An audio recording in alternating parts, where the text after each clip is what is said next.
We talked about leads and opportunities in the MovingUp Pro fundamentals section.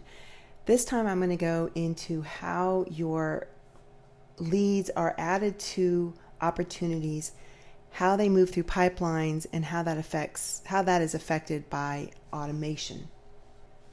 As I've talked about before, part of all of this is to plug the leaky bucket. It's a part of us automating your lead flow so that we can make sure everyone has been touched and we don't miss any opportunities. Each pipeline was created for a specific function, and most of them have a automation tied to it. You can tell which ones have automations tied to it by the asterisks.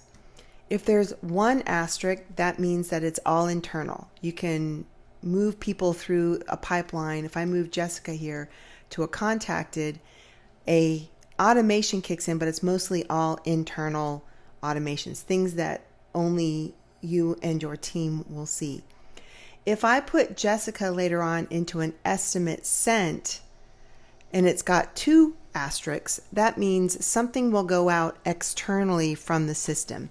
More often than not, it means an email is being sent or will be sent to either that user, or an automation goes into another app outside of the MovingUp Pro app. But that's what those asterisks mean. And I put that in because I would forget when I would move people through, oh gosh, is this going to send an email? Now we ask at asterisks so that we can remind ourselves, if I move people through a pipeline, is it internal or an external action is going to be kicked off? Managing each one of your opportunities. Now, these are not contacts. These are opportunities tied to a contact. You can have multiple opportunities for one contact.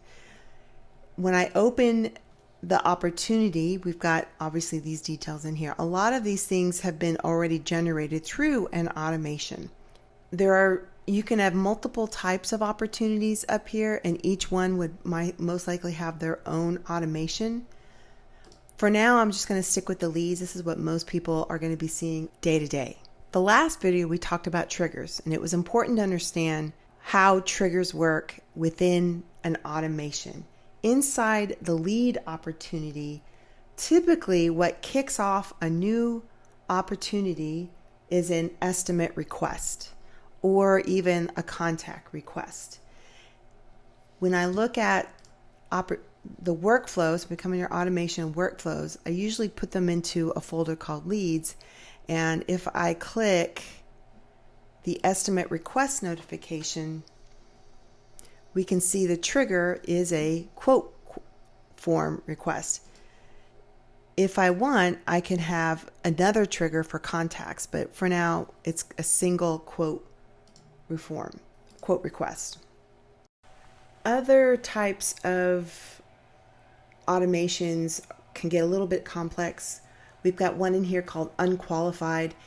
If you move Anthony into the unqualified, it's an internal automation. What that does is it moves people out of the opportunities.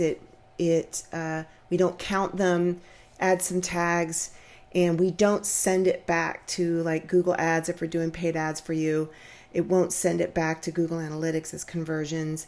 So we wait for conversions to happen until we move that person into either estimate sent, contact qualified, or which one of these. Sometimes we skip one of these. But either way, if we go into unqualified, we don't want that to count as a obviously qualified lead. Estimate sent, it just depends on what the pipeline is. It just depends on what the pipeline is as to what kind of automation does. But just know that as you move people through a pipeline, if there is an asterisk, that means something is going to happen. If you have any questions about these opportunities, or you're feeling a little confused, feel free to reach out. Happy to explain a little bit further and see if we can kind of give you a better sense of how this all works. Thanks. See you till the next video.